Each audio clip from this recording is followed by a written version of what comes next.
music business. I don't know what that involves. In fact, I haven't seen the results yet, but I've been told that. Hello everyone, welcome back to the channel. Today we're diving into the shocking story of Roy Orbison was intended to be in the 1980s. Orbison's triumphant return, with new songs, renowned companions, and the same amazing. However, when DJs attempted to play his, they lost their jobs in music. When record retailers, they received threats after stocking his records.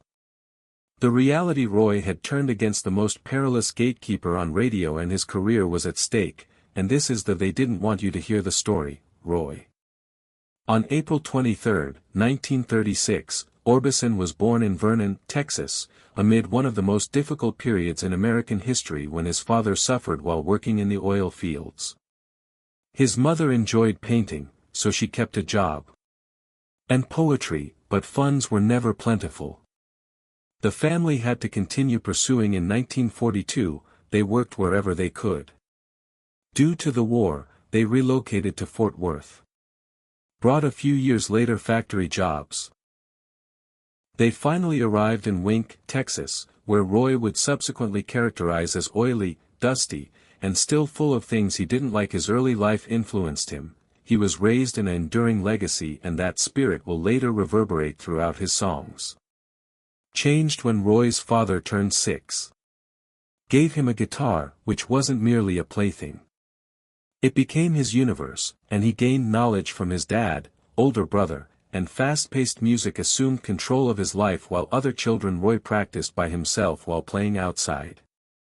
When he was 7 years old, he was already aware he didn't want to do anything else. He was attracted to Hank's sounds. Jimmy Rogers, Williams, and particularly Lefty Friel's style began to take shape. Beginning with those languid emotive tones that would eventually become his signature. In 1944, Texas saw a polio outbreak.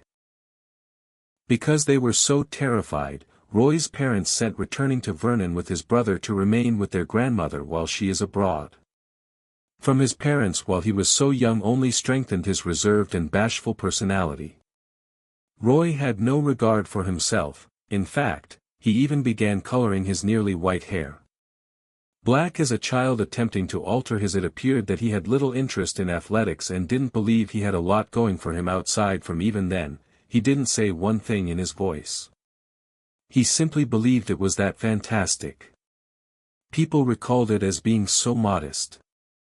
Attitude would accompany him for the rest of his then life. Presented one of his first significant in the summer of 1946, there were the traveling medical show appeared. 10-year-old town Roy went into he sang 2 songs at a talent show.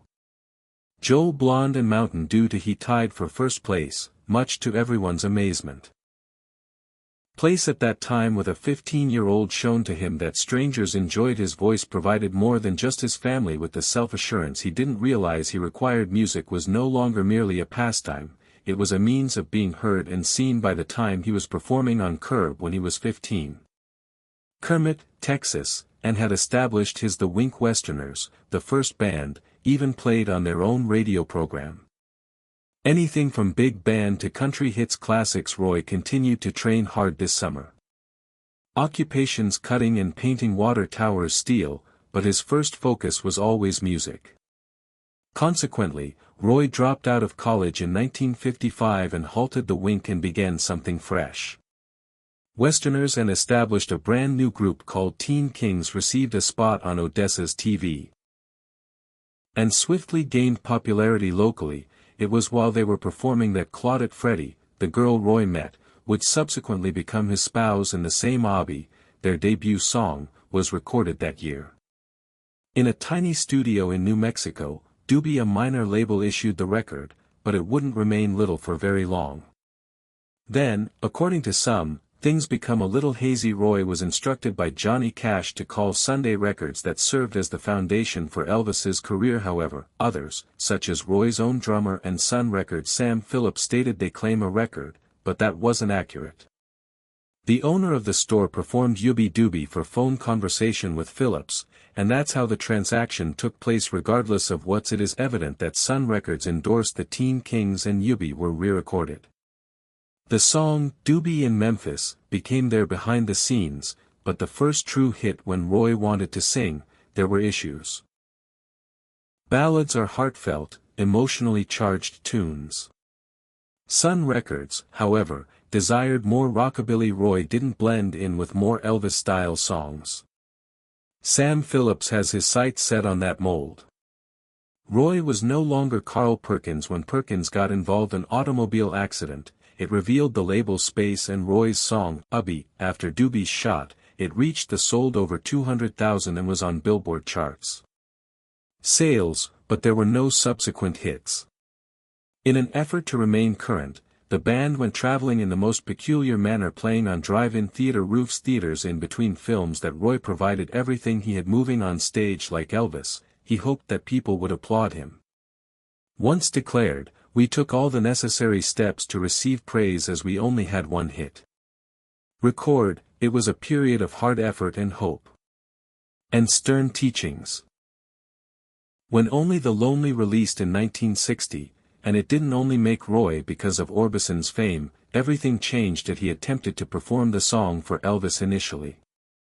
The Everly Brothers as well, but both of them turned. It was revealed that the rejection was the best thing he's ever experienced. He personally captured it, and the moment after hearing it, folks realized this wasn't the standard backing of rock and roll. The instruments were in front of the singers.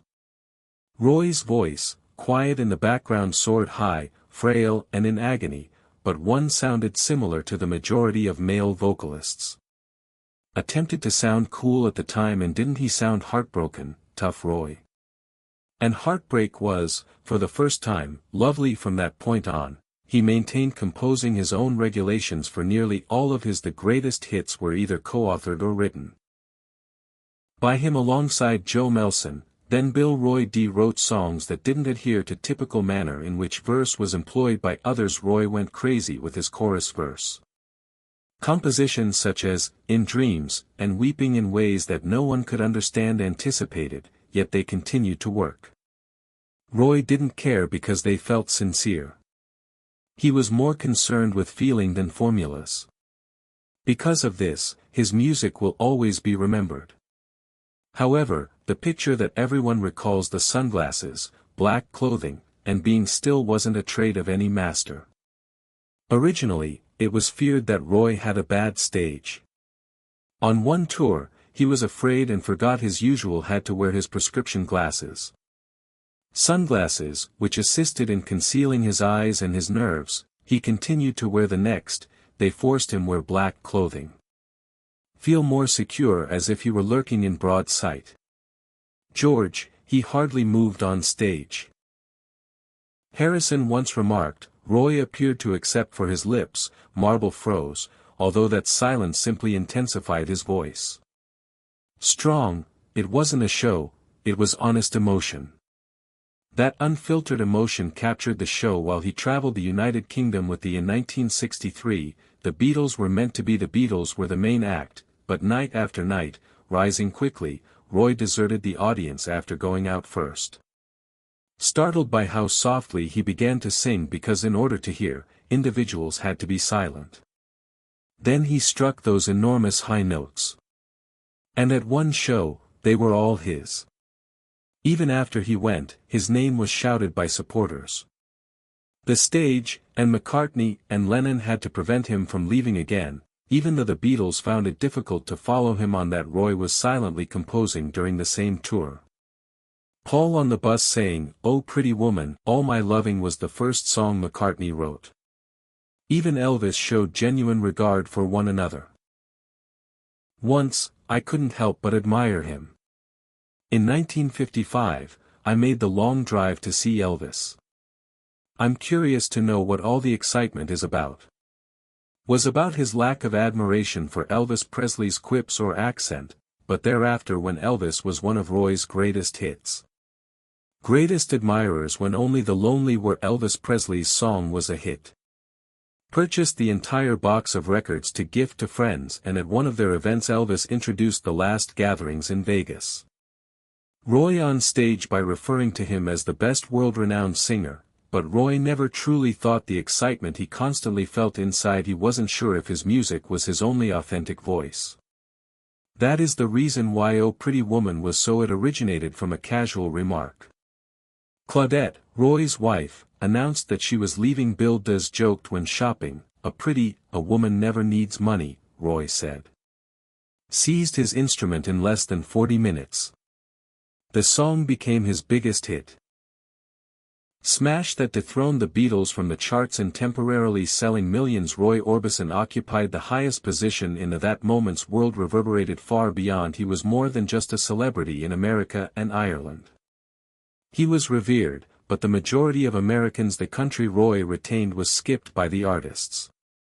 His performances were so intense when he returned that Irish law enforcement had to close several of to prevent crowds from swarming. That he even performed 2 complete concerts on stage in many nations on the same day. Cross-border tensions during a politically unstable period simply to arrive at the following week. He repeated it for his supporters. He reciprocated Ireland's adoration for him.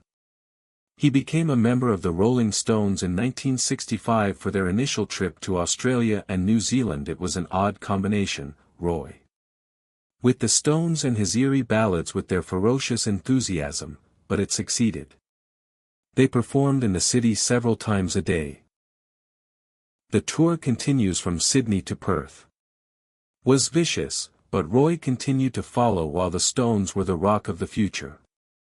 Roy demonstrated that he was still useful and in some way, even as the British invasion destroyed a great number of American careers. Roy maintained his position between 1963 and he was the sole American to hit in 1964.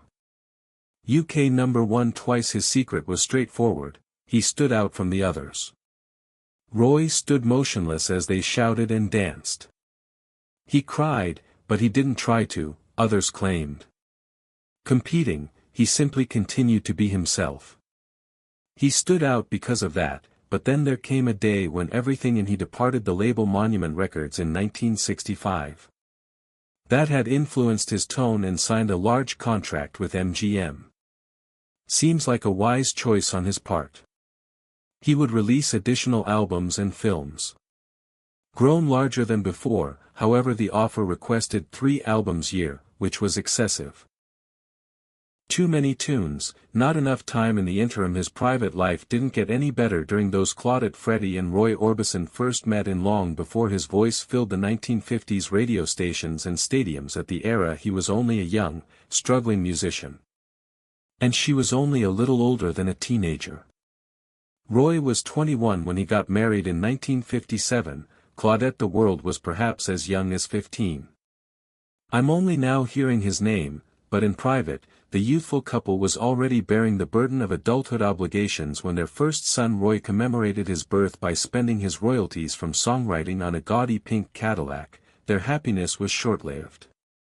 Broke and was forced to return to living with Roy's parents. Music career took a nosedive.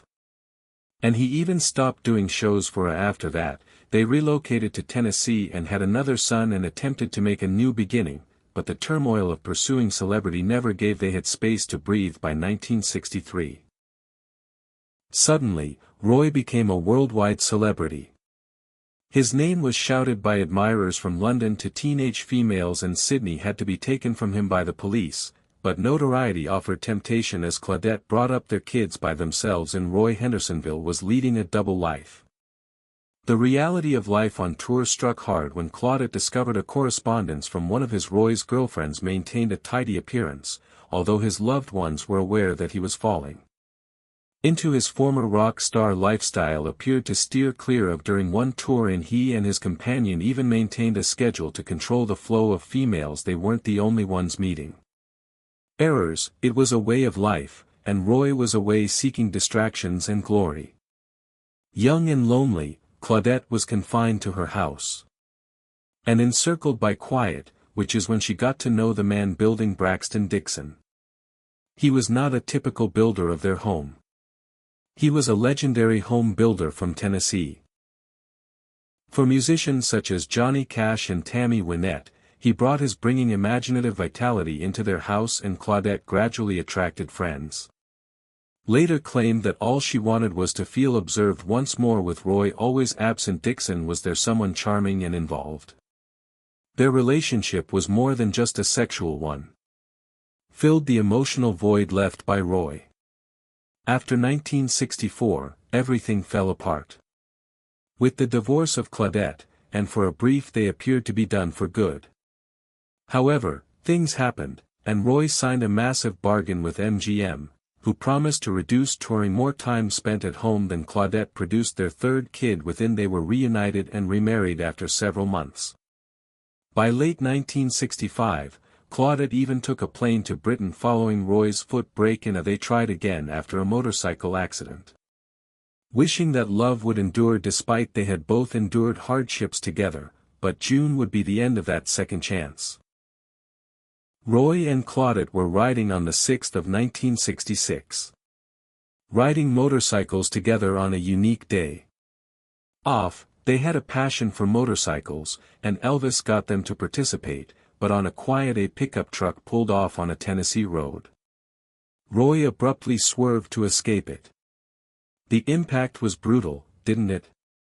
Came running back and held her as she was lying. There was nothing anyone could do to stop death. The woman who died in his arms influenced one of his best-known tunes. Was destroyed at the age of 24. According to friends, he stopped talking and moving. He passed through the funeral like a ghost. Couldn't stand their home's silence as usual, he resorted to music. He poured his sorrows into each studio. Observe how his voice is already disturbing. Expressed a deeper message in songs like, Too Soon. Realized they weren't merely depressed, they were candid admissions from a man who had lost, but tragedy wasn't the end of it. Due to his MGM contract, Claudette Roy recording albums, singles, and movies continuously. His songs slipped because he was unable to keep up. Down and the quality deteriorated. MGM had pushed him, which made everything worse. Included into the movie The Fastest Guitar. It was meant to be his big day.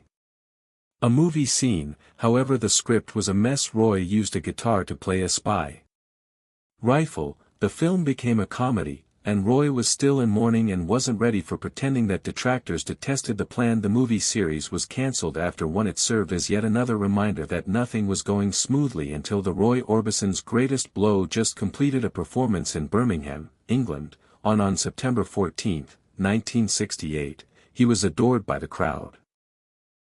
However, immediately after leaving the stage, he was taken aside and informed that would destroy any man's home in Tennessee was destroyed by fire, and his the words, eldest sons were dead. Didn't first take it all in, then they did, and Roy fell in his dressing room at the age of 2.